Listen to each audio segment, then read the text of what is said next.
레위기 26장 40절에서 46절까지입니다. 레위기 26장 40절에서 46절 같이 읽겠습니다. 그들이 자기 죄와 그 열조의 죄와 및 그들이 나를 거스린 허물을 자복하고 또 자기들이 나를 대항하였으므로 나도 그들을 대항하여 그 대적의 땅으로 끌고 갔음을 깨닫고 마음이 낮아져서 그 죄악의 형벌을 순히 받으면 내가 야곱과 맺은 내 언약과 이삭과 맺은 내 언약을 생각하며 아브라함과 맺은 내 언약을 생각하고 그 땅을 권고하리라. 그들이 나의 법도를 싫어하며 나의 규례를 멸시하였으므로 그 땅을 떠나서 사람이 없을 때 땅이 황폐하여 안식을 누릴 것이요 그들은 자기 죄악으로 형벌을 순히 받으리라. 그런즉 그들이 대적의 땅에 거할 때 내가 실어버리지 아니하며 미워하지 아니하며 아주 멸하지 아니하여 나의 그들과 세운 언약을 폐하지 아니하리니 나는 여호와 그들의 하나님이 됨이라.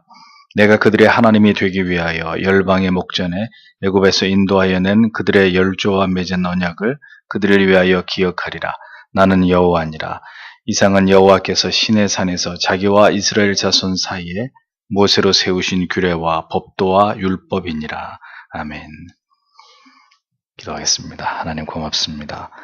금요일 밤에도 하나님의 말씀 앞에 먼저 머리를 숙이고 하나님의 말씀을 통해서 우리에게 주시는 귀한 깨달음을 우리의 마음에 담기를 원합니다.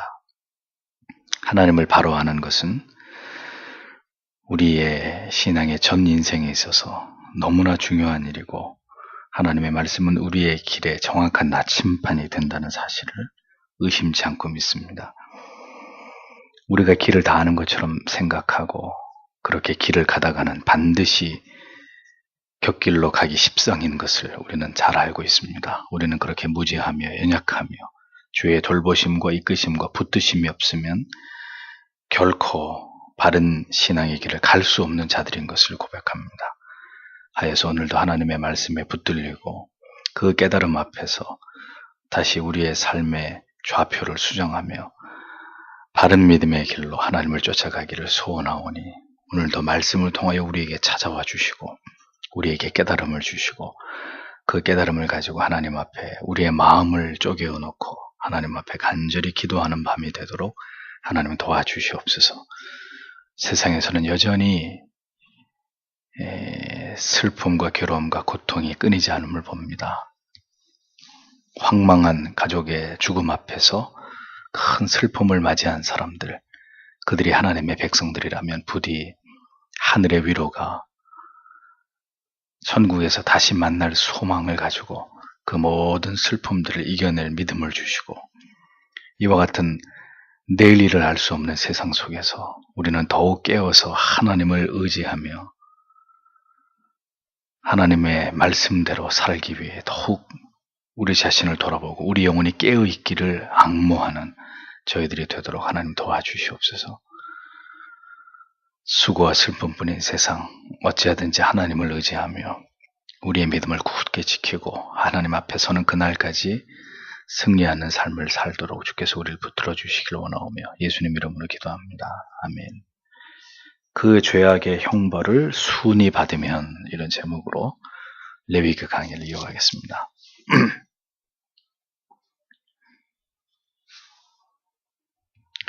본문은 계속 이어져 오고 있는 이 불순종에 따른 하나님의 징벌의 경고를 설명한 말씀의 이제 결론에 해당되는 부분입니다. 즉 이스라엘 백성들이 이 모든 하나님의 징벌을 통해서 돌이킬 때 하나님께서는 어떻게 그들을 회복시킬지에 대한 말씀이 기록이 되어 있죠.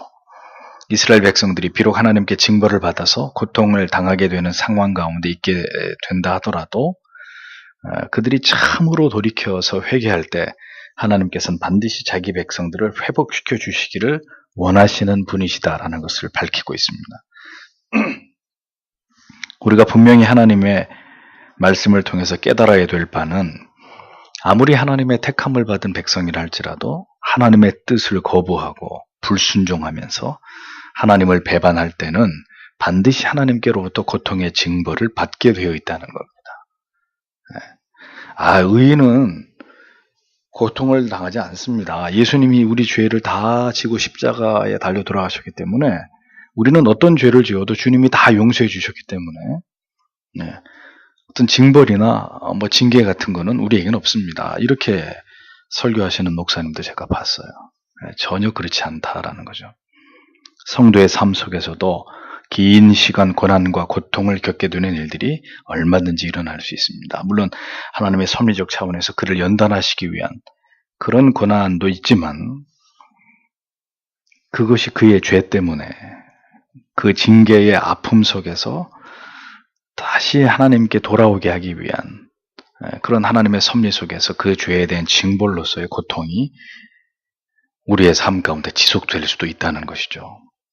회개함으로 돌아올 때 그러나 하나님은 반드시 다시 은혜를 베푸시고 관계를 회복시켜 주시는 하나님이다라는 것을 성경은 분명하게 말씀하고 있다는 겁니다.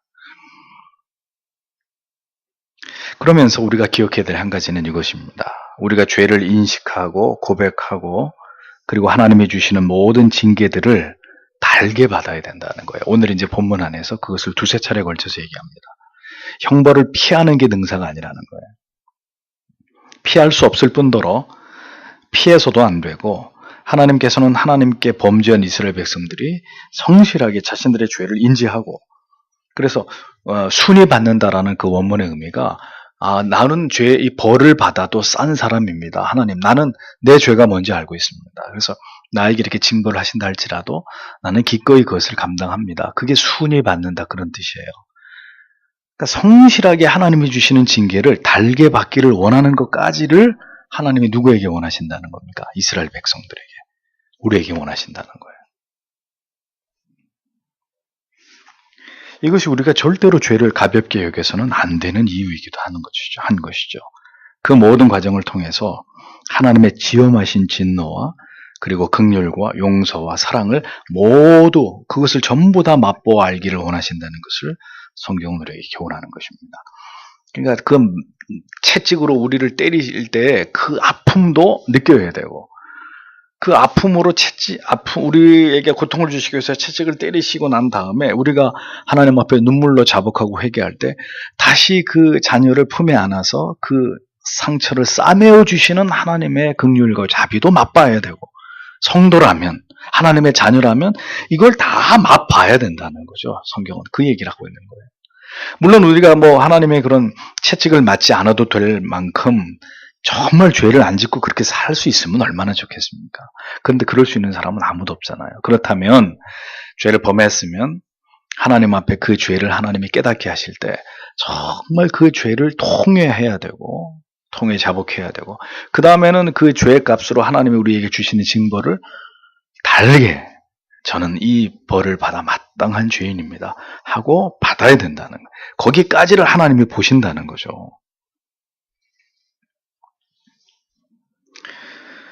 회복은 채찍으로 맞은 상처가 아무는 것이잖아요.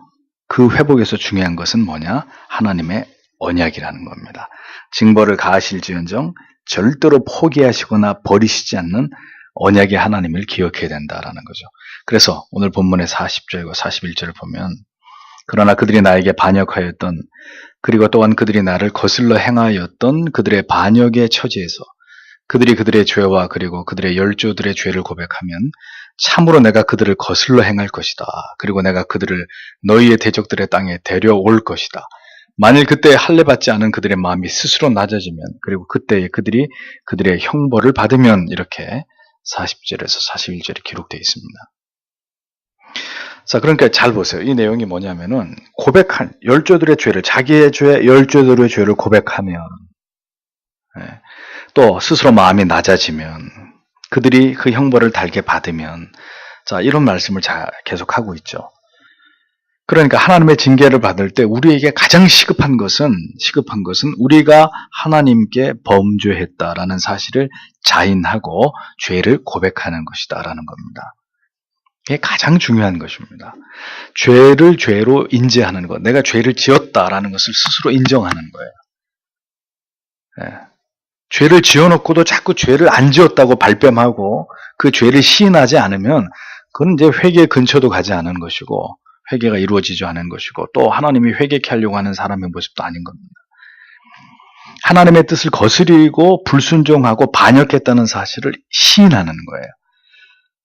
또한 하나님께 범죄하였기 때문에 그들의 대적의 땅으로 끌려와가지고 괴로움과 고통을 당하게 되었다는 이 사실을, 내가 왜 이렇게 어려워졌는지, 내가 왜 이렇게 원치 않은 대적의 땅으로 끌려갔다는 게 뭐겠어요? 내가 원치 않은 상황 가운데로 가게 됐다는 거잖아요. 내가 왜 이렇게 될 수밖에 없었는지를 직시하는 것입니다. 신자는.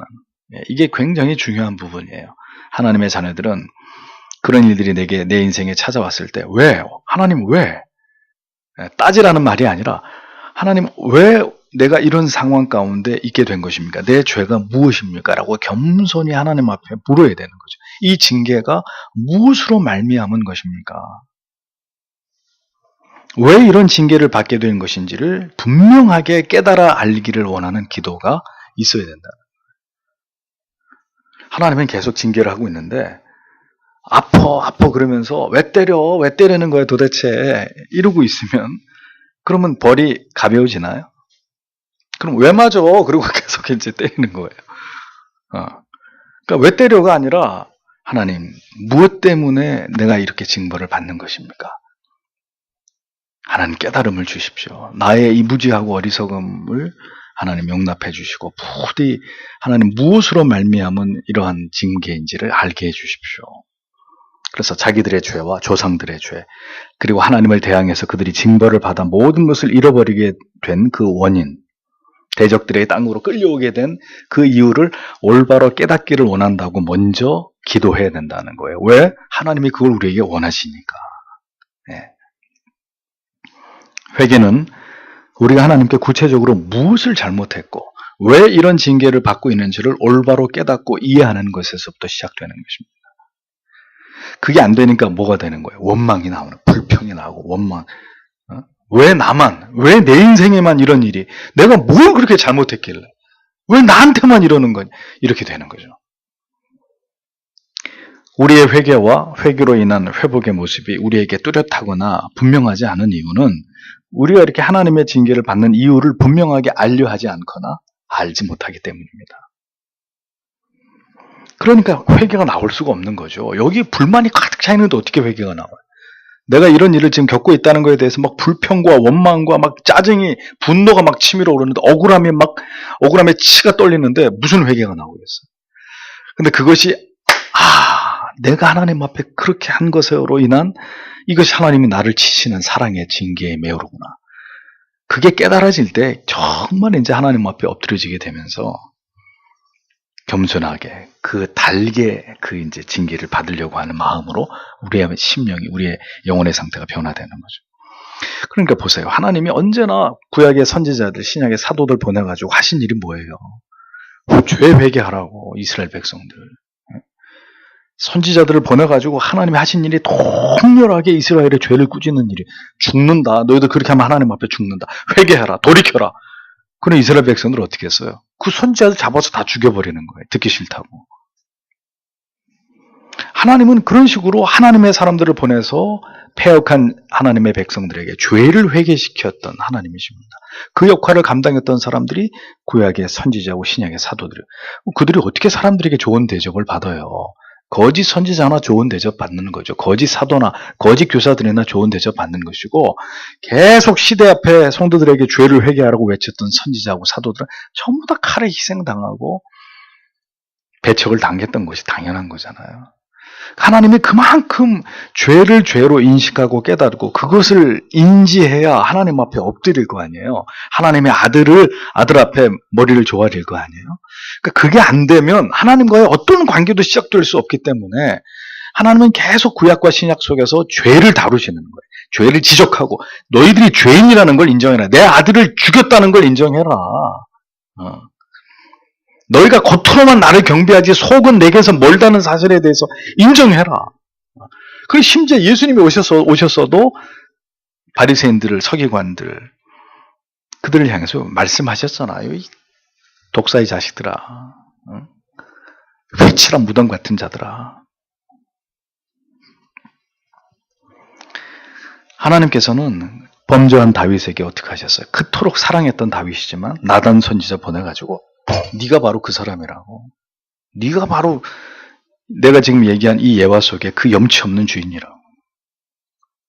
엄히 그의 죄를 꾸짖어서 훈계하시는 하나님이잖아요. 하나님은 이게 딱 드러내기를 원하시는 거예요. 그러니까 어물쩍 이렇게 넘어가 주시면 참 감사하겠는데 그냥 우리의 죄를 이렇게 그냥 드러내지 않고 이렇게 눈 감아 주시면 좋겠는데 그건 우리의 희망사항이고 공의의 하나님은 그런 분이 아니에요. 그래서 성경을 잘 보면 공과가 이렇게 확 드러나 있잖아요. 어떤 사람도 이렇게 가만히 덮어주는 사람은 없고 그의 죄는 분명히 죄로 이렇게 까발겨지고 있는 걸 보여줍니다.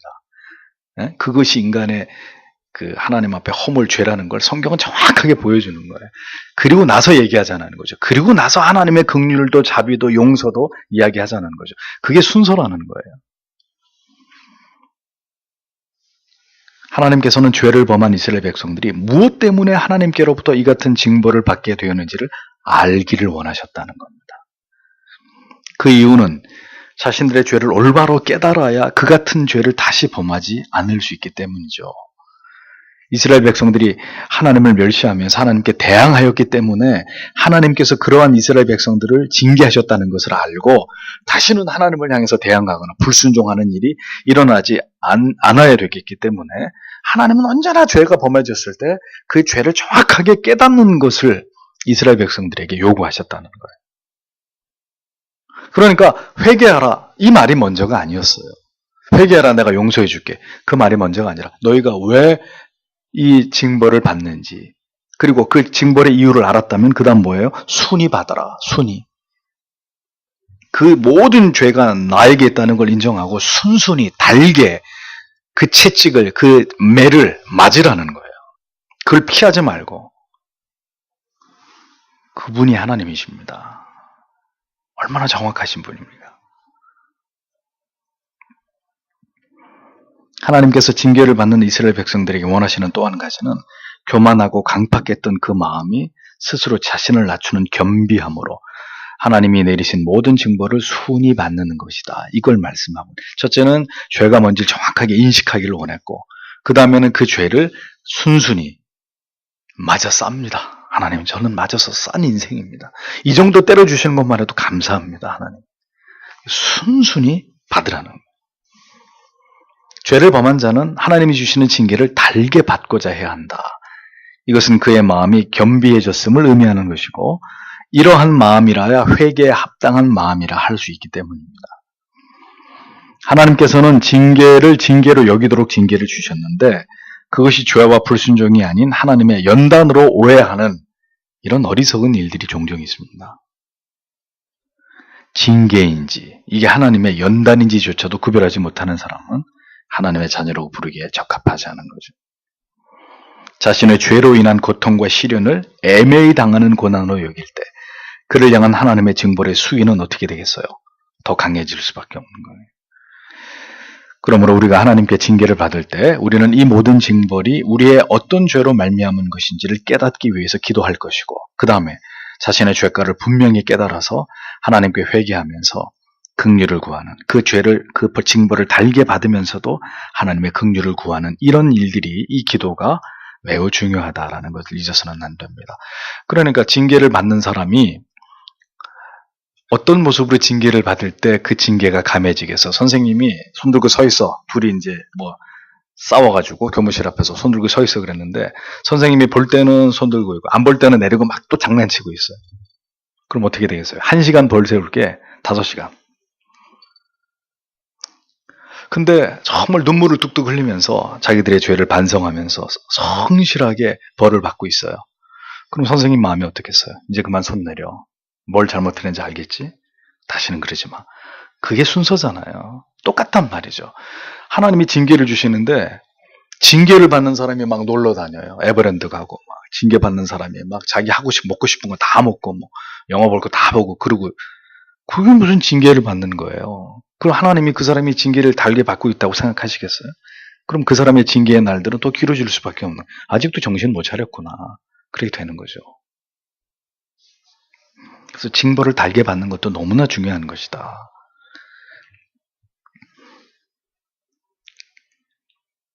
어떤 경우에도 하나님이 우리를 징계하실 때 하나님을 원망하거나 불평하는 것은 절대로 지혜로운 모습이 아니다라는 거죠. 가인을 보십시오. 지난주에 전혀 자기의 죄 인정하지도 않고 회개하지도 않고 자기를 징벌하는 하나님에 대해서 나 벌이 너무 지나친 거 아니냐고, 하나님 너무하시는 거 아니냐고 나한테 하나님 원망하고 있습니다. 그러니까 가인의 이러한 모습은 그가 절대로 하나님의 사람이 아니라는 걸 증명하는 패역하고 강팍한 모습입니다. 하나님의 자녀들은 자기의 죄와 허물로 인한 모든 고통을 달게 받으면서 하나님의 긍휼을 구하는 겸비한 마음을 가진 사람들이에요. 어떤 경우에도 선하신 하나님 아버지께서 우리에게 선을 베푸시는 하나님이지 채찍으로 때리는 아버지를 보면서 나를 죽이려고 그런다, 저 아버지가. 그렇게 생각하지 않는다고요. 어떤 아들이 하야 요즘은 세상이 하도 험하니까 자기 자식을 창문 밖에 던져버리기도 하고 별의별 이상한 부모가 다 있는 세상이니까, 정상적인 경우라면 아버지가 매를 들어서 자식을 때릴 때 그 자식을 바로 세우려고 아버지가 그렇게 매를 드는 거지 죽이라고 때리는 아버지가 어딨냔 말이에요. 그래, 그걸 아는 거죠. 아들은 하나님이 우리에게 매를 때리는 것도 우리에게 선대하시는 것이다, 선을 베푸시는 것이다, 징계는 다 받는 것이요, 징계가 없으면 사생자요, 참 하나님의 아들이 아니다. 아버지가 없는 사람처럼 우리를 대우하지 않기 때문에 하나님이 때린다 이겁니다. 사랑하기 때문에. 그러니까 우리에게 주시는 징벌조차도 사랑이고 우리를 향하신 하나님의 선대하심이라고 믿고 인내하는 사람들, 그 사람들이 누구냐? 그 사람들이 신자라는 거예요. 불신자들은 여기서 딱 하나님 배신해버리고 뛰쳐나가겠죠. 하나님이 어떻게 나한테 이럴 수가 있어? 내가 예수를 몇 년을 믿었는데, 내가 지금까지 교회 다니면서 얼마나 많은 충성을 했는데, 어떻게 하나님이 나한테, 우리 가정에, 이제 거기서 드러나 버리는 거예요. 그런 모습들이 하나님께서 자기 백성들에게 원하시는 모습이라는 겁니다. 42절에 그때 내가 야곱과 맺은 나의 언약을 기억할 것이다. 보십시오. 그리고 또한 이삭과 맺은 나의 언약을, 그리고 또한 아브라함과 맺은 나의 언약을 내가 기억할 것이다. 그리고 그 땅을 내가 기억할 것이다. 기억한다. 뭘요? 언약을, 약속을 기억하겠다. 나는 언약을 지키는 하나님이다. 언약의 아버지다. 하나님께서는 자신의 언약을 이루심에 있어서 신실하신 하나님이다. 신실이 뭐라고요? 약속을 지키는 것에 있어서 성실하심을 신실하심이다 라고 얘기한다고요. 그러니까 신실하신 하나님이라는 것을 분명하게 말씀하시는 거예요. 야곱과 이삭과 아브라함과 맺은 언약을 나는, 너희는 잊어버릴지 몰라도 나는 언제나 그것을 기억하고 있는 여호와다 이거죠. 이스라엘이 비록 범죄해서 하나님 앞에 징벌을 받고 있다 하더라도 그들의 자신들의 죄악을 깨닫고 징벌을 달게 받으면서 회복의 하나님을 의지하고 바라볼 때 하나님은 그들의 조상과 맺은 그 약속을, 언약을 반드시 기억해내시고 내가 그 너희의 조상과 너희와 약속한 언약을 나는 실행할 것이다. 절대로 내가 그것을 잊어버리는 하나님이 아니다라는 겁니다. 언약을 기억하시는 하나님. 비록 우리가 하나님께 불순종하고 범죄하더라도 하나님께서는 그러한 우리의 죄악됨으로 인해서 우리와 맺은 관계를 끊어버리지 않고 이미 약속하신 그 언약을 기억하셔서 우리를 돌이켜 회개케 하시고 다시 하나님께로 돌아오도록 그렇게 이끌어 가시는 그런 하나님이시다 라고 성경은 하나님에 대해서 우리에게 가르쳐주고 있는 거예요. 언약을 기억하시는 하나님입니다. 그리고 그들의 땅을 기억하고 계시는 하나님입니다. 너희의 땅은 그 대적들의 땅에서 고통받는, 거기가 너희의 땅이 아니지. 너희의 땅은 내가 너희에게 주기로 한 젖과 꿀이 흐르는 가나안 땅이야. 그러니까 너희가 원래 있어야 될 그 땅이 어딘지 나는 알고 있어. 너희들이 돌이킬 때 나는 그 땅으로 반드시 너희를 옮겨 놓을 거야. 언약과 그 땅을 기억하고 계시는 하나님.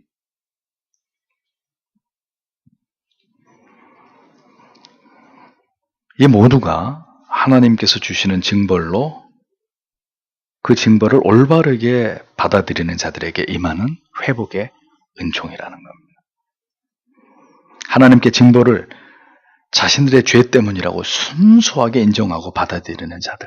그래서 하나님 앞에 납작 엎드려서 하나님의 처분을 바라는, 하나님이 어떻게 하시든 모든 것이 우리의 죄로 말미암은 것이기에 할 말이 없습니다. 그저 하나님 그러할지라도 우리를 불쌍히 여겨주시고 긍휼히 여겨주시기를 바란다는 그런 믿음의 자세를 가진 사람들, 하나님은 그들에게 자기의 언약을 이루시고 다시 하나님께서 회복의 은총을 베풀어 주시는 하나님이다라고 말씀하고 있는 겁니다. 43절에서 44절. 그리고 그 땅이 그들로부터 떠날 것이다. 그리고 그것이 그들로부터 분리되어 황폐케 될 동안에 그것의 안식들을 기뻐할 것이다. 그리고 그들은 그들의 형벌을 받을 것이다. 그들이 나의 법도들을 멸시하였기 때문이며 그리고 그들의 마음에 나의 규례들을 혐오하였기 때문이다. 그러나 심지어 이 경우에 그들이 그들의 대적들의 땅에 있을 때 내가 결코 그들을 던져버리지 않을 것이다. 그리고 그들을 완전히 멸하도록 그들과 맺은 나의 언약을 깨뜨리도록 내가 결코 그들을 혐오하지 않을 것이다. 왜냐하면 나는 그들의 하나님 여호와이기 때문이다. 반복되는 얘기입니다. 하나님께서는 다시 한번 이스라엘 백성들이 왜 하나님께로부터 징벌을 받아야 됐는지를 설명하시죠. 너희가 하나님의 내 법도를 어겼다. 내 법도를 멸시했다. 마음으로 내 규례를 너희들이 싫어했기 때문이다. 그리고 그 결과는 너희들이 쫓겨나가는 것이고 그래서 너희들의 땅은 안식을 얻게 되는 것이고 이런 말씀을 하고 계시죠. 그러나 그들이 하나님의 징벌을 기꺼이 자기들의 죄로 인한 결과임을 받아들이고 성실하게 그 죄꼴을 감당할 때 하나님이 또 얘기하시네요. 너희를 절대로 싫어하거나 미워하지 않고 언약을 지키면서 끝까지 너희들의 아버지가 너희들의 여호와가 약속의 하나님이 너희에게 되어줄 것이다. 또 강조하시는 거예요. 하나님은 절대로 까닭 없이 자기 백성들을 징벌하시고 그들을 미워하시는 하나님이 아니십니다. 그들이 하나님을 멸시하고 하나님의 법을 미워하였기 때문에 하나님께서 징벌하신 것입니다. 그러나 언제든 하나님께서 주시는 징계를 달게 받고 돌이킬 때 하나님께서는 반드시 그들을 다시 회복시키시고 언약을 이루시고 그것을 이행하시고 끝까지 택하신 백성들을 버리지 않는 그들을 지키시는 하나님이심을 성경은 우리에게 말씀하고 있는 거죠.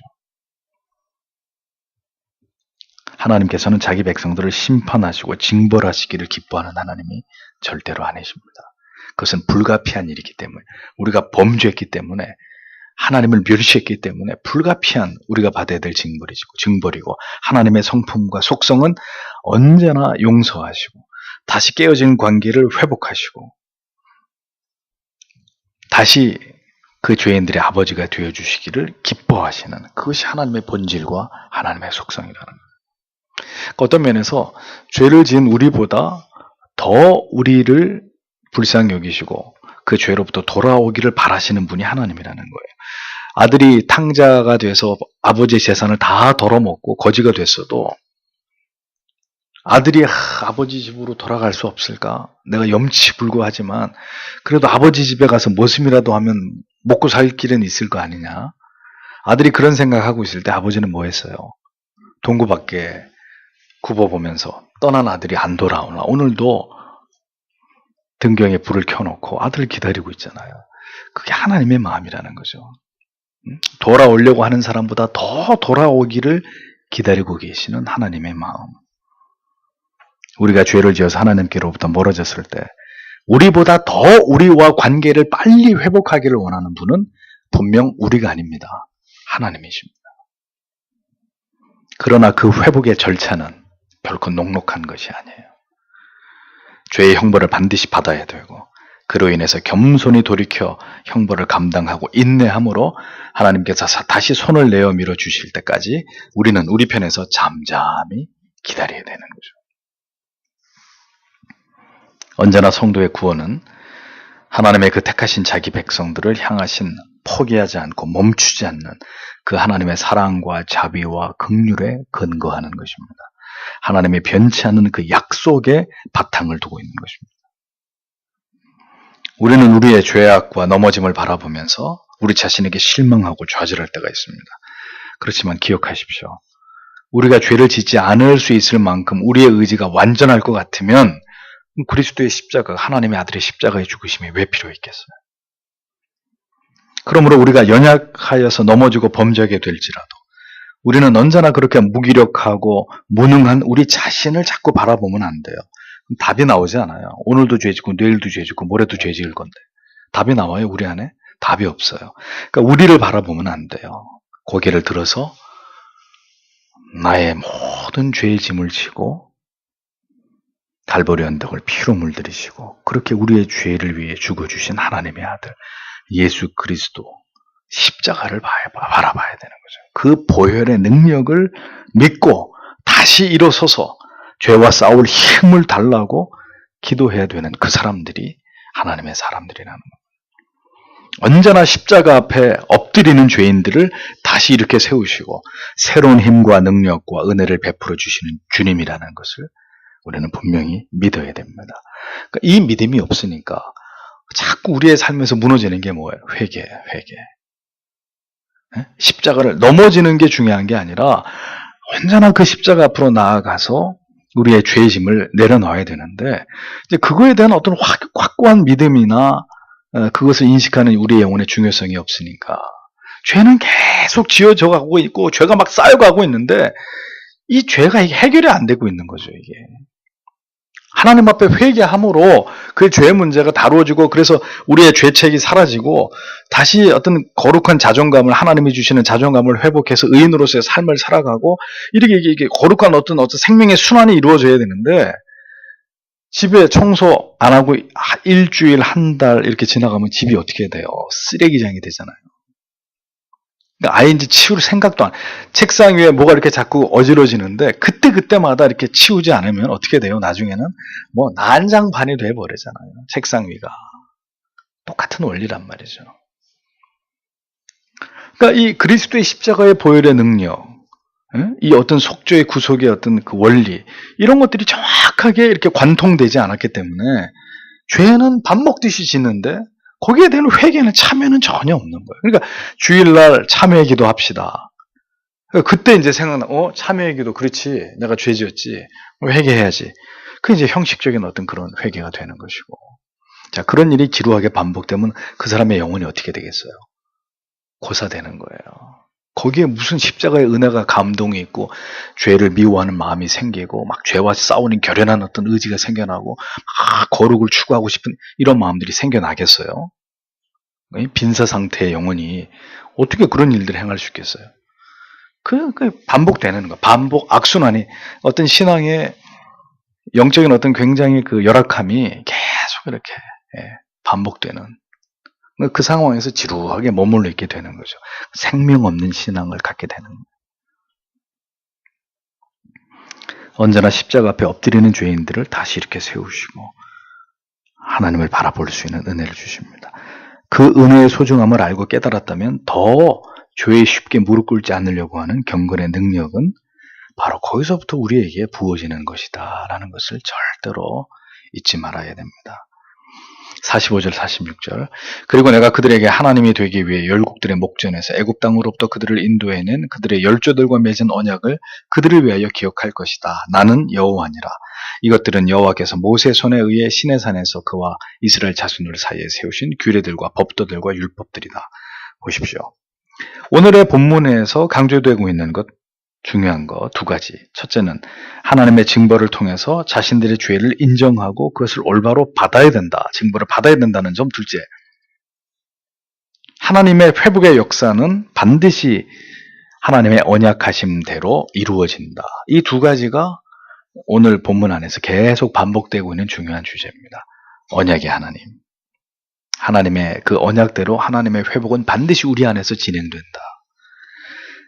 그리고 또 하나의 강조점이 있다면 하나님은 반드시 언약을 지키시는 신실하신 하나님이다. 뭐 앞에 얘기하고 그렇게 크게 다르지 않습니다. 신실하신 하나님이다. 언약을 기억하고 계시는. 근데 하나님이 기억한다라는 표현을 하세요. 그럼 우리가 생각할 때는 그럼 하나님도 잊어버리시나? 기억한다는 표현을 하시게. 그런 의미가 아니죠. 신인 동형 동성론적인 표현. 하나님이 잊어버리시는 게 어디 있겠어요? 기억하신다는 것은 하나님이 그만큼 우리에게 마음을 두신다는 거죠. 내가 잊어버리지 않고 있다. 그러니까 내가 다 알고 있다라는 표현보다는 내가 너를 잊어버리지 않고 있어. 기억하고 있어. 이것이 더 강렬하게 우리에게 와닿잖아. 나를 기억하고 계신데 나하고 그때 맺은 약속을 그분이 그때 그 순간에 기억해내시는 하나님이래. 더 극적이잖아요. 그런 효과를 내는 거죠, 성경이. 우리와 맺으신 그 모든 약속들을 기억해내시고 절대로 우리의 지은 죄대로 우리를 판단하시지 않고 다시 그들을 회복하기로 하신 그 하나님의 약속의 근거에서 우리를 대하시는, 선대하시는 그런 하나님이다라는 것을 오늘 본문은 계속해서 강조하는 겁니다. 그러니까 우리는 그런 자들이라는 거예요. 그렇게 죄를 지을 수 있고 하나님과 멀어질 수 있지만 결코 하나님께 버림받을 수 없는 사람들. 네. 자기의 이름을 위하여 의의 길로 인도하시는 도다 그랬잖아요. 우리 때문이 아니에요. 자기의 이름 때문에 저가 자기 백성을 저희 죄에서 구원할 자이십니다 라고 하신 예수 그리스도의 그 이름 때문에 우리를 절대로 버리지 않고 책임지시려고 하는 그분이 하나님이시다. 네. 우리의 죄악과 어리석음만을 주목하시는 하나님이 아니고 우리와 맺었던 언약을 더 중요하게 생각하시는 하나님이시다. 우리가 죄를 짓고 하나님과 멀어지기도 하지만 하나님께서는 그런 우리의 죄악보다는 우리를 돌이켜 회개케 하심으로 끝까지 구원으로 인도하시고 영생에 들어가게 하도록 우리를 견인하시겠다고 약속하신 하나님의 약속을 기억해내시는 자비로운 여호와이시다. 오늘의 성경은 그것을 우리에게 분명하게 강조하고 있는 것입니다. 그러니까 우리에게 무슨 믿을 게 있어요? 예? 우리에게 뭘 우리 보고 믿으라고 할 게 있냐? 우리 안에 있냔 말이죠. 자, 그런데 이제 이러한 하나님의 언약의 하나님, 이런 약속의 하나님, 이런 하나님에 대한 이제 믿음이 확실해질 때 자칫 또 우리가 이제 오해하게 되면 우리의 신앙의 연륜과 지식이 짧게 되면 어떤 문제에 빠져요? 반도덕주의나 반율법주의에 빠지는 거죠. 하나님이 다 용서하신데 그 용서해주고 싶어 하시는 하나님이래. 그럼 잘 됐지 뭐야. 그리고 만약에 우리로 하여금 이런 반도덕주의에 빠지게 되는 원인을 제공하는 그런 빌미가 된다면 단언하건대 그 사람은 그리스도의 사람이 아닌 거예요. 그렇게 가볍게 촐랑거리면서 다 용서해 주신단다. 그게 하나님의 속성이란다. 자, 그러니까 뭐 죄 짓자, 즐기자 이렇게 판단하는 그 사람은, 그렇게 가볍게 이를 데 없는 그 사람은 그리스도의 사람이 아닌 거죠. 오히려 이와 같은 하나님의 신실하심 앞에서 감사하고 감격하면서 다시 우리의 영혼과 마음을 다잡고 하나님 앞에서 십자가의 그 아들의 흘리신 보혈의 공로를 헛되이 하지 않으려고 하는 그런 삶을 오늘도 두 주먹을 불끈 쥐고 결연히 각오하는 사람이라야 그 사람이 바로 이 말씀과 은혜의 수혜자가 되는 것이라는 거죠. 하나님께서는 이렇게 순종할 때 받을 복과 불순종할 때 받을 징벌과 저주, 이곳에 관한 모든 율법과 법도와 규례를 이스라엘 백성들에게 모세를 통해서 말씀하셨습니다.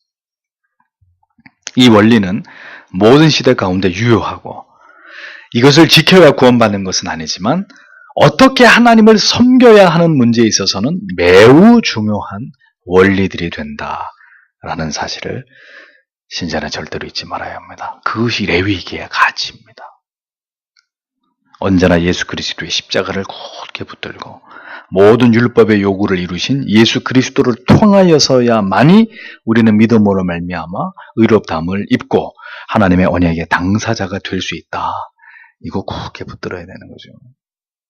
그래서 이 지식이 그냥 지식으로만 여기 있는 게 아니라 그 사람의 영혼을 관통하고 지나가야 바울이 얘기한 것처럼 오직 내게 있어서의 자랑은 그리스도의 십자가밖에 없다.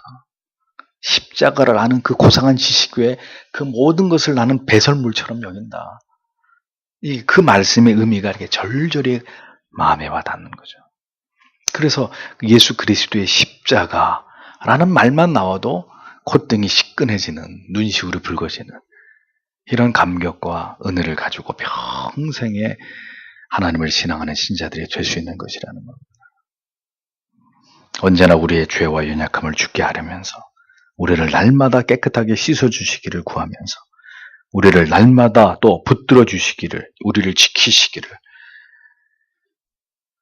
또 하나님을 향해서 하나님의 계명과 뜻을 순종함으로 하나님을 기쁘시고 영원롭게 하는 그런 성도의 삶을 살아가기를 간절히 소망하면서 오늘도 그것으로 하나님 앞에 기도하고 하나님의 도우심과 붙드심을 간구하는 저희들이 되어야 할 것입니다.